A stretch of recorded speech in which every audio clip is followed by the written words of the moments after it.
Good morning! Nanakot ko.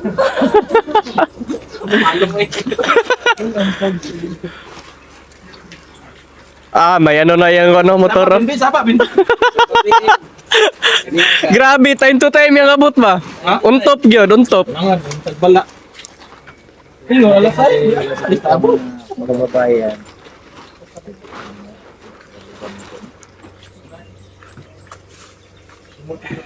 Pindot na kayo yung ano.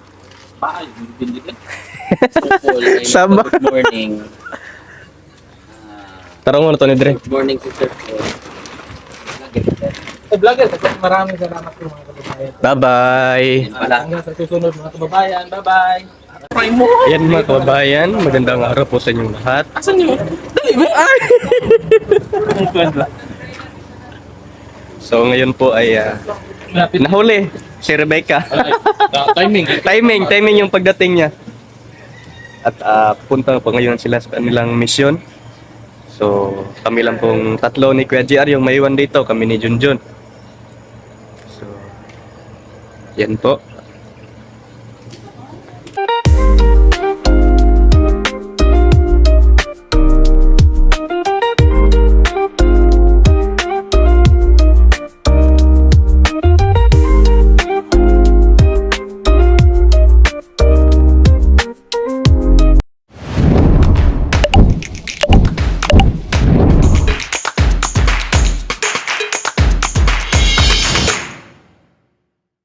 Morning!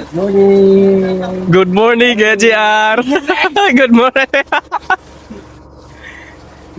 Di ka ano? Di ka sasama sa kanila? Tayo. May ano ka? Trabaho ka? Gusto mo ba ako? Kita. May ano ka mamaya? Meeting. May meetings. Sama So tayo lang yung maiwan dito ngayon. Yung tayong tatlo. Oy, Noy!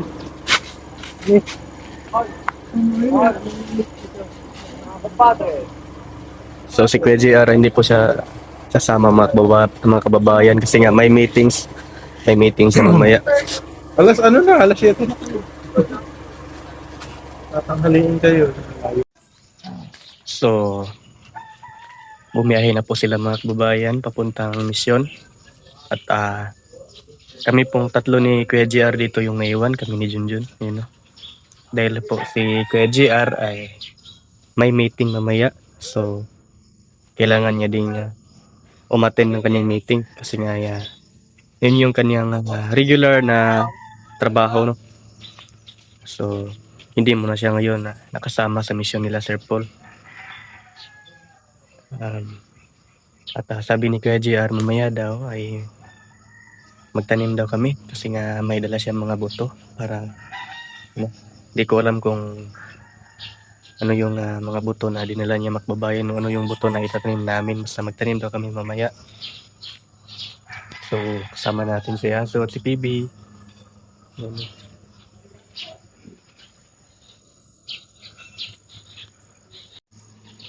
At malapit na pong matapos yung ano dito makbabayan, yung bubong ng garahean. At ano daw sabi ni Sir Paul, gagawan daw dyan ng kwarto para sa amin po para sa amin pong dalawa ni Junjun. You know. Malapit na po itong matapos mga kababayan. Ayan, no, may mga poste na nakalagay, kompleto na po yung 6 na poste na nakalagay. Yan, dalawa dito, dalawa sa gitna at dalawa doon sa dulo. So 6 pong poste. Tapos dyan, no. So ang kulang na lang nito mga kababayan is ewan ko kung ano. Basta si Kuya Bitoy na po yung bahala dyan, no. Dahil siya po yung may alam kung ano pang mga kulang dyan. Nandun po sila Kuya GR at Junjun sa mga kababayan loob. Nagkakape po. So, pupunta po tayo doon. At ang PB House po ngayon ay ano na, sobrang tahimik na kasi nga may mission silang pinuntahan sila Sir Paul, no, ang buong team. At kami lang po yung tatlo dito ngayon. 5 pala si Aso at si PB.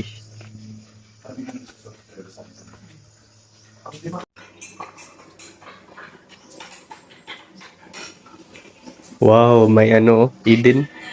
Cheese Eden. Ano to dito?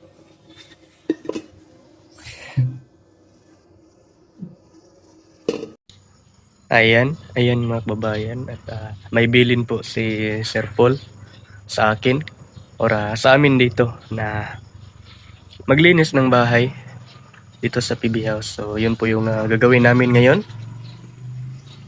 Maglinis po kami ng bahay at pati dito sa labas mga kababayan. At unahin po muna namin yung dito sa loob. Or unahin ko muna dito sa loob mga kababayan.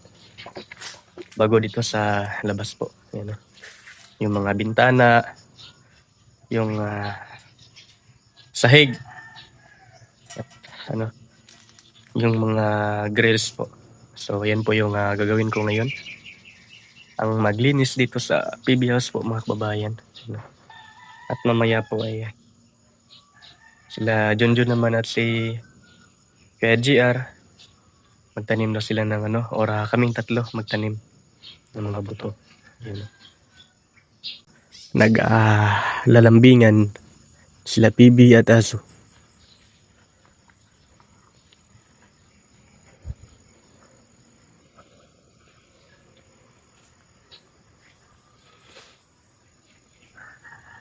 At yung natin dito, parang tuluyan nang namatay yung halaman natin dito. Grabe. Kawawa yung halaman natin dito. Kasi ito mga kababayan, marami to sa bundok. Parang hindi siya sanay pag medyo mainit siguro yung niya. Mainit kasi dito. Kaya siguro namamatay po ito. Hindi katulad nito sa may tabi ng mangga na hindi po siya namamatay mga kababayan. Ito dito. Kasi nga hindi masyadong mainit. May mangga kasing nakano, tas may pader pa. Pag doon yung araw, hindi mainitan masyado. Hindi katulad dito. Ito, malapit na din po itong mamatay mga kababayan.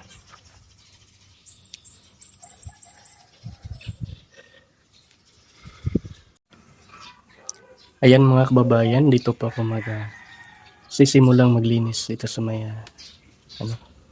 may harapan ng PB House po. At nandito na po sila Kuya Bitoy para sisimulan na yung pagtrabaho dyan. Yan, sa may garahean. At ako naman po ay dito po ako maglilinis ng bahay. Kasi yun ang tugon ni Sir Paul o yun yung bilin niya na maglinis daw ako dito sa PB House. So yun po yung gagawin ko ngayong araw mga kabayan. So ayan. Sisimulan ko na po.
Pinaplano po nila kung paano nila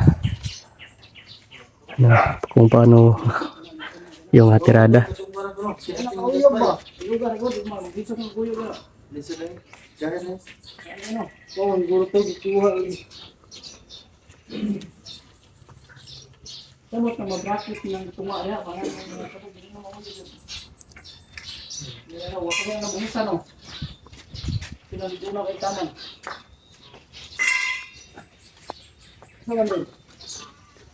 Mo na na iyang kuan kanang unom na kakuan. Mo na na koy bitoy. Oh.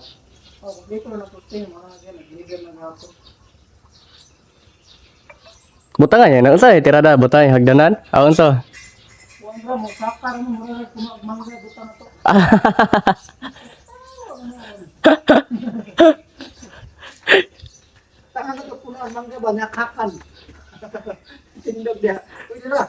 Tira bang habugaw?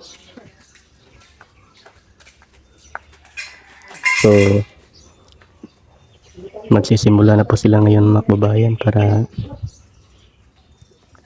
ano na magawa na yung ano sa garahean at yung kwarto.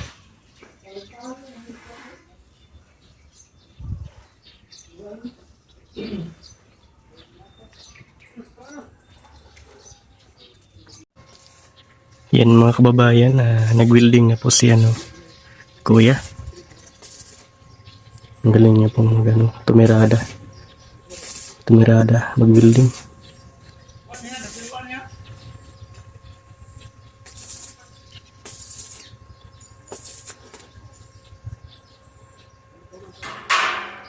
So yung gagawin niya balik katulad ng ano, yung kinabit na sa itaas. Yan. So ganyan din yung gagawin niya. Bago ikabit dyan sa gitna siguro. Yung ano, or saan kaya?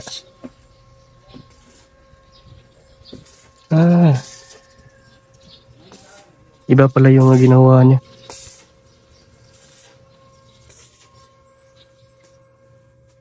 Saan ya? Hagdanan? Hagdanan? Yeah. Tunga? Okay. So, tama pala ako. Yung ginawa niya katulad ng gano, na kinabit na. So, sa gitna niya nilalagay makbabayan. Para maano na. Makumpleto na yung ano niya. Ganyan. Yung ganyang design niya. Ito si Kuya Bitoy. Galing talaga tumirada ng welder.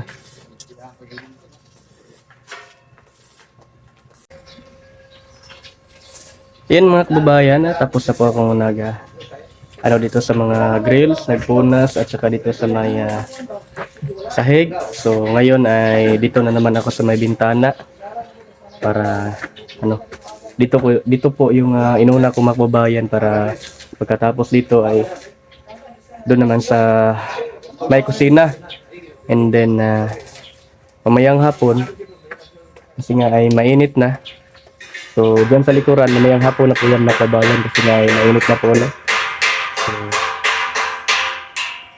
yan po, at dyan po sila tumirada po sila yung welder at saka si Kuya Bitoy at yung kasama niyang welder po tumirada. Yan po.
Ayan mga kababayan at tapos na po akong nagano doon.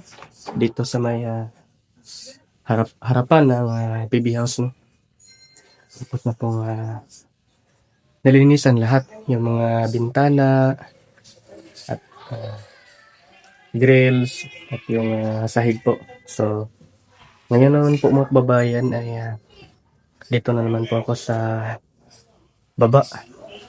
Dito sa may kusina. Ang gagawin ko po ay katulad ng mga ginawa ko dun mga kababayan sa may harapan. Yung mga bintana, punasan, then yung sahig, punasan din. You know. So, pati dito sa grills mga kababayan. Punasan ko din po ito yung maya mga kababayan pag matapos na po ko dun. So, unahin ko po yung bintana and then sahig po. So, ayan.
Ayan mga kababayan, maraming salamat po sa inyong panonood